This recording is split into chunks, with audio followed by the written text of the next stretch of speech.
A escravidão no Brasil acabou no dia 13 de maio de 1888, mas o preconceito contra os negros ainda faz parte da realidade de muitos brasileiros. A minha filha está na faculdade, o gerente do Banco do Brasil discriminou ela dentro da sala de aula. E pegou porque foi uma pergunta para ele não soube responder. O professor perguntou para minha filha, ela respondeu a pergunta, o gerente levantou e falou: o que essa negra está fazendo aqui? Lugar de negra na cozinha. Para mim, esse tipo de gente nem alma tem. E, minha filha, isso acontece demais. Eles procuram dar emprego para menina loira, bonitinha, negra não existe. Na tentativa de diminuir essas desigualdades e permitir o acesso de todos os brasileiros à educação, desde o ano 2000, com a aprovação de uma lei estadual que garantia a reserva de vagas para negros e estudantes da rede pública, algumas universidades do Rio de Janeiro passaram a adotar o sistema de cotas. Depois disso, outras instituições públicas do país, federais, estaduais e até particulares, também usaram o modelo como forma de inclusão social. As distâncias sociais ainda são enormes, muito grandes. E os resquícios que ficaram da escravidão, você pode ver hoje, por exemplo, quando há a necessidade de se estabelecer cota para as universidades. O que é isso? Não é? É o abrandamento das divisões sociais, tal como se fez quando se aboliu a escravidão. Não é? Se estabeleceu uma igualdade, ainda que teórica, legal, etc., mas nós estamos vivendo algo parecido. Se o fenótipo, durante muito tempo, serviu para exclusão, então agora que o fenótipo sirva para a inclusão, que o fenótipo seja um referencial que nos permita incluir aqueles segmentos socialmente vulneráveis e que historicamente nunca tiveram uma participação nos chamados espaços de prestígio e poder da sociedade brasileira. O sistema de cotas nas universidades é polêmico. Muitos acreditavam até que a medida era inconstitucional. Em abril de 2012, o caso chegou ao plenário do Supremo e, por unanimidade, no julgamento do sistema de cotas adotado pela UNB, a Universidade de Brasília, o STF decidiu a favor da validade da regra. O sistema de cotas raciais é o tema do programa Grandes Julgamentos do STF de hoje.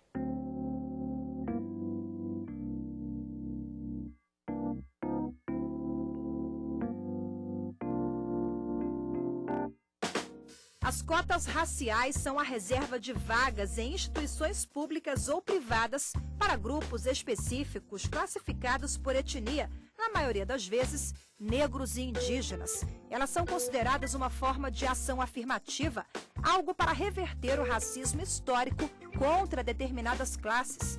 O sistema surgiu na década de 60, nos Estados Unidos. Eu acho que as cotas exercem um papel, para mim, é o que eu consigo entender por ser a favor, imagético. É muito importante quando você frequenta lugares onde ele é, digamos, colorido ao olhar. No momento tem que ter para ajudar o governo a fazer uma coisa que ele deveria ter feito há muito tempo, né? Que é proporcionar educação de qualidade para todo mundo. Então, como ele não conseguiu fazer isso até hoje, ele tem que inventar essas cotas para compensar a falha que tem no sistema educacional. Na Universidade de Brasília, o candidato que quiser entrar na instituição pelo sistema de cotas, além da cor da pele, deve cumprir também algumas exigências. A pessoa não pode, por exemplo, tirar nota 0 na prova de língua estrangeira e deve atingir, no mínimo, 10% na prova de matemática. Depois do exame teórico, o candidato será chamado para uma entrevista pessoal. Em seguida, o pedido vai ser analisado por uma banca composta por professores, representantes de entidades ligadas aos direitos humanos e militantes do Movimento Negro de Brasília.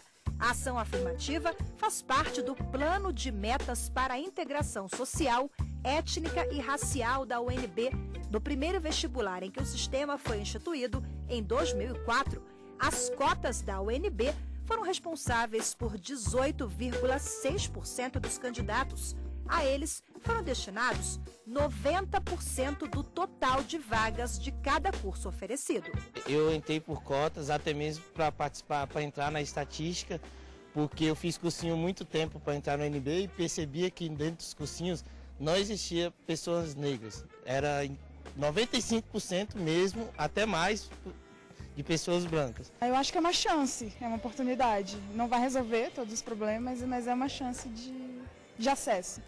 A UNB foi a primeira universidade federal do país a instituir o sistema de cotas. Em junho de 2004, a instituição reserva 20% das vagas aos candidatos que se autodeclaram negros. Em 8 anos, cerca de 5.000 alunos entraram na instituição dessa forma. Pelo sistema de cotas, é um jeito, sei lá, meio excluso também. Você está sendo diferente do resto da sociedade, da população. Eu acho que deve ter um investimento em educação básica, talvez possa ter cotas para outros tipos de ou escola pública ou até de renda. De acordo com o coordenador do Núcleo de Estudos Afro-Brasileiros da Universidade de Brasília, as cotas sociais chegaram a ser instituídas por um sistema à parte, o PAS, Programa de Avaliação Seriada, que chegou até a ser implantado pelo governo, mas não foi adiante. O PAS era focado apenas nas escolas públicas. Os donos de empresas particulares entraram com uma ação de inconstitucionalidade e inviabilizaram a primeira versão do PAS, que era única e exclusivamente focado na escola pública e, portanto, com recorte de renda. Nós temos essas diferenças sociais porque o Brasil é um país ainda muito diferenciado sob o ponto de vista social. Claro que a economia influencia nisso. Se todos tivessem uma renda mínima para sobreviver, você não precisaria de salário mínimo, não precisaria de auxílio-desemprego, nada disso. No entanto, isso são paliativos, que diminuem o problema, diminuem o desafio, mas não resolvem a questão. A discussão chegou ao Supremo Tribunal Federal. Em 2009, o Partido Democratas entrou com uma ação no STF, alegando que o sistema de cotas raciais vai contra a Constituição, porque fere o princípio da igualdade entre os candidatos. Na verdade, é super constitucional, porque é totalmente no espírito da Constituição que a gente já tem vigente no país hoje em dia. Acho que não tem que existir, porque à medida que você coloca uma cota racial, você está diferenciando aquela pessoa e não tornando ela igual na sociedade. A diversidade de opiniões sobre as cotas motivou uma audiência pública no Supremo sobre o tema. Em 2010, durante 3 dias, especialistas da área discutiram os pontos negativos e positivos do sistema. No ensino médio, 58,4% dos alunos são brancos e 37,4% são negros. Mas no ensino superior, essa desigualdade é escandalosa. Na Universidade de São Paulo, nós temos menos de 2% de alunos negros. Prevalece, ainda assim, como obstáculo ao acesso do negro ao ensino universitário, não o atributo de ser negro em si, mas o fato de o ensino público anterior ao vestibular não ser de boa qualidade, a sua condição, eventualmente, não possibilitar a dedicação maior aos estudos. O julgamento foi realizado no Supremo em abril de 2012. A sessão foi acompanhada dentro e fora do plenário por dezenas de militantes do movimento negro. Esse grupo veio de São Paulo para defender o sistema de cotas. Nós queremos ter mais negros se formando por aí. Na USP é uma faculdade pública. Você vai lá, você não tem aluno negro lá, não tem aluno de baixa renda. Você vai ver alunos ricos. Chega no estacionamento, você não vê um aluno que vai de ônibus, nada, vai com carro de luxo, entendeu? Que está ocupando o lugar daquele que necessita. Entendeu? Então a gente vem reivindicar o nosso direito. Vamos agora para um rápido intervalo, mas não saia daí, porque no próximo bloco você vai ver os votos dos ministros que participaram desse julgamento. Essas medidas visam a combater não somente as manifestações flagrantes de discriminação, mas também a discriminação de fato. Viva Chica da Silva, viva Zumbi e viva a nação afrodescendente que colore o nosso querido Brasil.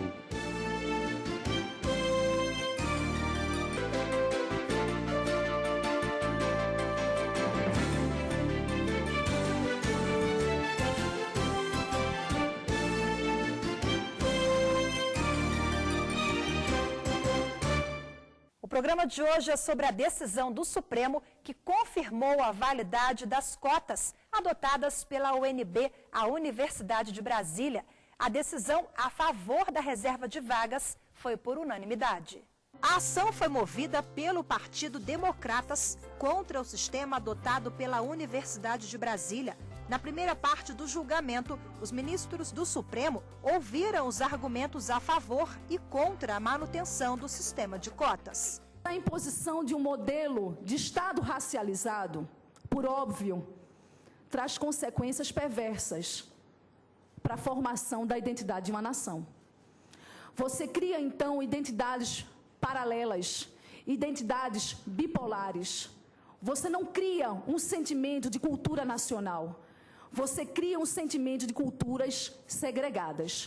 Quase 124 anos após a abolição, os dados estatísticos de instituições sérias, públicas e privadas, demonstram, sob qualquer perspectiva ou fator analisado, que ser negro no Brasil continua sendo motivo para estar alijado das riquezas econômicas e intelectuais do país. As universidades ouvidas na audiência pública, elas todas disseram exatamente isso, que as cotas com recorte étnico-racial, elas têm esse propósito de promover a diversidade no âmbito da academia e não resolver um problema social, de ordem exclusivamente social. O primeiro a votar a favor da validade das cotas foi o relator do processo, o ministro Ricardo Lewandowski. Ele foi seguido por todos os integrantes da corte. O ministro Dias Toffoli foi o único que não participou do julgamento. Ele se declarou impedido porque já tinha se posicionado a favor das cotas quando ocupou o cargo de advogado-geral da União.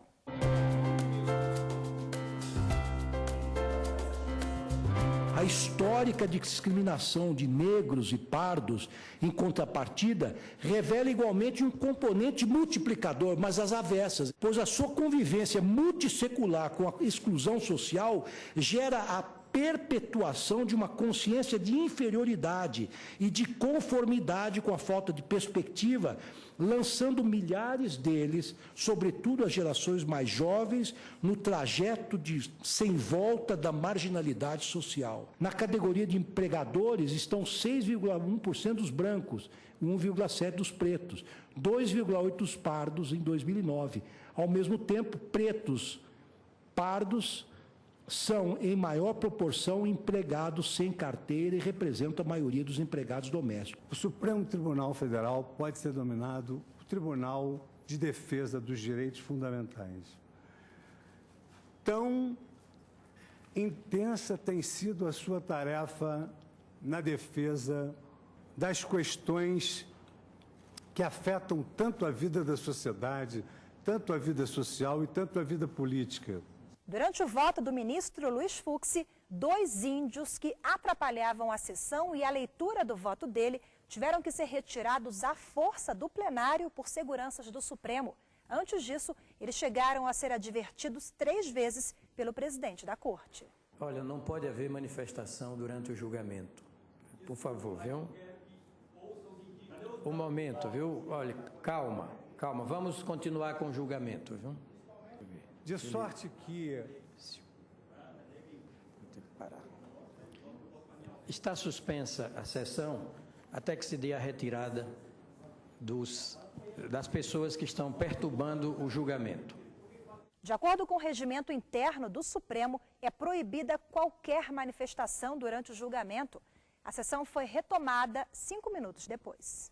Quem estuda em colégio público não chega à universidade pública, que são as melhores universidades brasileiras. Só chega à universidade pública quem estuda em colégio particular. Esse sempre foi um paradoxo irrespondível pelo sistema, uma injustiça intolerável do sistema. A política das cotas visa eliminar esse quadro sem retoques. Viva Chica da Silva, viva Zumbi, viva Pelé, viva Chico Rei, viva os brancos, viva os pardos, viva os mulatos, viva os amarelos, viva os índios. E viva a nação afrodescendente que colore o nosso querido Brasil.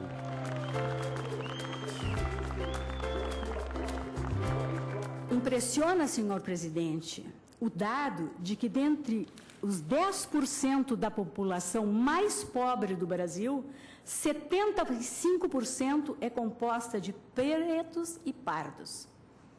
Isso quer dizer que, dentre aqueles que têm menos perspectivas de alcançar as oportunidades mais básicas oferecidas pela sociedade brasileira para o seu desenvolvimento, a imensa maioria é de negros. As cidades de Paris e Nova York, que conheço relativamente bem, cada uma delas tem cerca de 13 a 15 universidades públicas.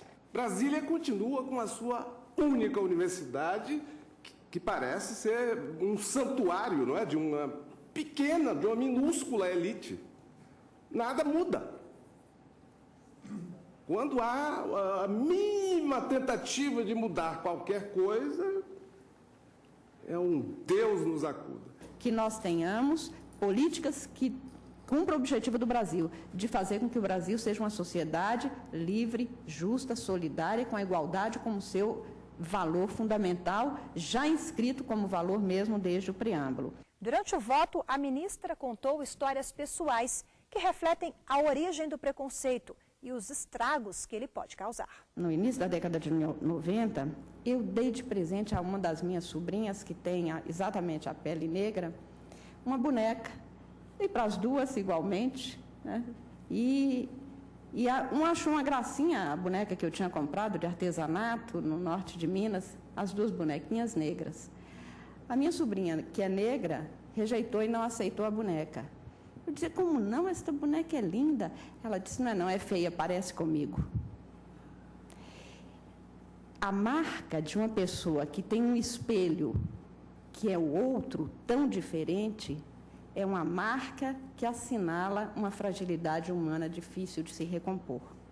A responsabilidade ética e jurídica do Estado e da sociedade em adotar políticas públicas que correspondam ou que respondam a esse déficit histórico na tentativa de realizar num processo que, por definição, não se realiza num dado momento, mas vai, ao longo do tempo, sendo aperfeiçoado, de realizar essa igualdade material e, portanto, de desfazer essa injustiça histórica de que os negros são vítimas no Brasil.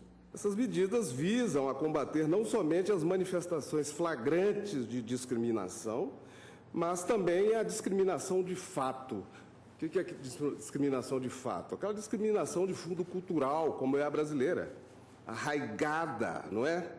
Estrutural, absolutamente enraizada na sociedade. De tão enraizada que as pessoas nem a percebem. Ela se normaliza, torna-se uma coisa natural. Apesar de também acompanhar o voto do relator, o ministro Gilmar Mendes fez críticas à política de cotas raciais. Para ele, ao adotar o sistema, a Universidade de Brasília também deveria levar em conta a condição financeira do candidato. Podemos estar introduzindo a ideia mesmo de um certo racismo, né, de um certo preconceito em relação àqueles que são beneficiários da cota. De modo que há um grave problema aqui, que é o problema do acesso à universidade pública. E como que se dá esse acesso? E, por isso, inclusive, essas políticas de compensação ou de ação afirmativa. Pelo modelo do vestibular. E o modelo de vestibular prestigia quem no nosso sistema? Isso já foi destacado. Uma ironia do nosso sistema, os alunos que passaram pelas escolas privadas e que, por isso, então, estão em condições talvez mais adequadas de passar no vestibular. Constam como fundamentos da República Brasileira a cidadania e a dignidade da pessoa humana. E não nos esqueçamos jamais de que os homens não são feitos para as leis é que são feitas para os homens.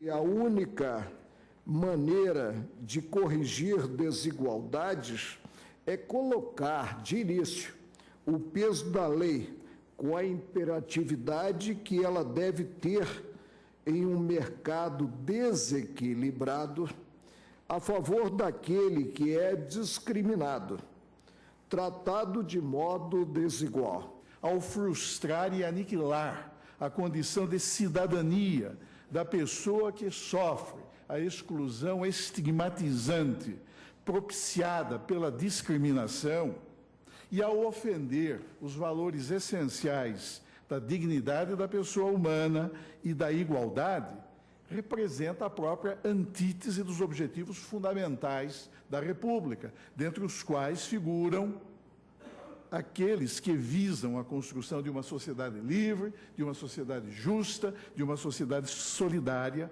inteiramente comprometida com a redução das desigualdades sociais. É de rigor constitucional proclamar que as políticas afirmativas têm embasamento na Constituição de 1988. São políticas afirmativas de quê? Afirmativas do direito que têm todos os seres humanos a um tratamento igualitário ou igualitariamente respeitoso. Toda política de promoção racial que se dote de proporcionalidade e de razoabilidade deita raízes, repousa no regaço da Constituição brasileira. O tribunal, por unanimidade, decidiu que o sistema de cotas adotado pela universidade está de acordo com a Constituição Federal e que a medida é necessária para corrigir um erro histórico de discriminação no país. Assim é que se constrói com dignidade uma nação. A partir desta decisão, ministro Lewandowski, o Brasil, e a partir deste Supremo Tribunal Federal que tem vitalizado a Constituição, que tem tirado a Constituição do papel, o Brasil tem mais um motivo para se olhar no espelho da história e não corar de vergonha. Não, por favor, peço. No próximo bloco você vai ver que, além desta ação, também tramitam na Corte outros processos sobre o mesmo tema. Os detalhes daqui a pouquinho.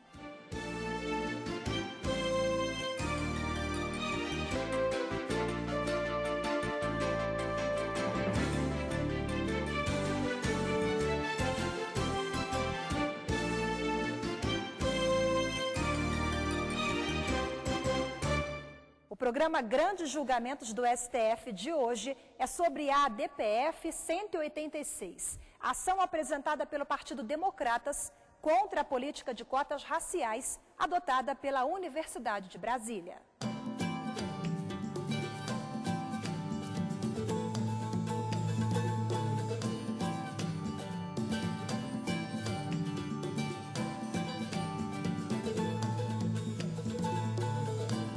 Decisão importantíssima e, de fato, eu fico feliz que o STF tenha se pronunciado em unanimidade a favor das afirmações, das ações afirmativas.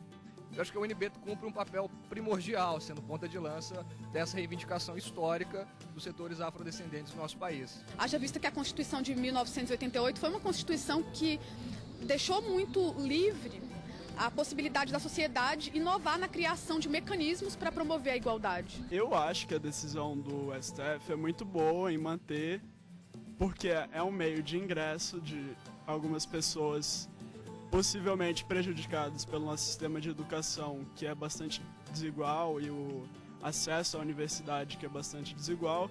Eu acho muito legal. É evidente que isso é um remédio jurídico, mas esse remédio jurídico que o Supremo determina, prescreve, tem consequências sociais, né? Então, há medidas jurídicas, há medidas legais que têm que continuar sendo tomadas para que esses resquícios desapareçam. O século XX foi praticamente quase todo assim, né? Marcado por um esquecimento, por um silenciamento em relação ao segmento afro-brasileiro. Então, foi, eu diria, sensata a postura dos ministros, de todos os ministros que votaram a favor, porque não faz mais sentido a gente achar que no Brasil questões como a questão racial sejam questões menores ou questões de pouco peso. E depois do julgamento sobre a política de cotas na UNB, o plenário do Supremo voltou a discutir o assunto durante a análise de um recurso apresentado por um estudante contra o sistema de cotas da Universidade Federal do Rio Grande do Sul. O recurso foi apresentado por um estudante gaúcho. Ele alegou que conseguiu nota suficiente no vestibular para entrar na Universidade Federal, mas que foi excluído por causa do sistema de cotas utilizado pela instituição.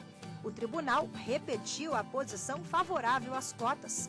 Graças à repercussão geral, mecanismo adotado pelo Poder Judiciário para evitar julgamentos de casos repetidos, o entendimento dos ministros do Supremo sobre a constitucionalidade das cotas agora passa a ser aplicado a todos os processos semelhantes que ainda estão aguardando decisão da Justiça. A expectativa é que ele influencie e encaminhe o rumo das políticas públicas e da legislação para que possa, como nunca aconteceu antes na história do Brasil, incorporar os anseios do povo negro e combater o mal que o racismo é. A escravidão, enquanto um erro histórico que durou 388 anos, acabou no final do século XIX, mas as suas consequências, que culminam com o racismo contemporâneo, a gente vivencia todos os dias. Não temos ainda uma integração social absoluta, uma igualdade social desejável, aquela que vai tornar a sociedade mais justa, mais democrática e mais livre. O Grande Julgamentos do STF de hoje fica por aqui. Nos vemos no próximo programa com mais uma grande decisão do Supremo. Até lá!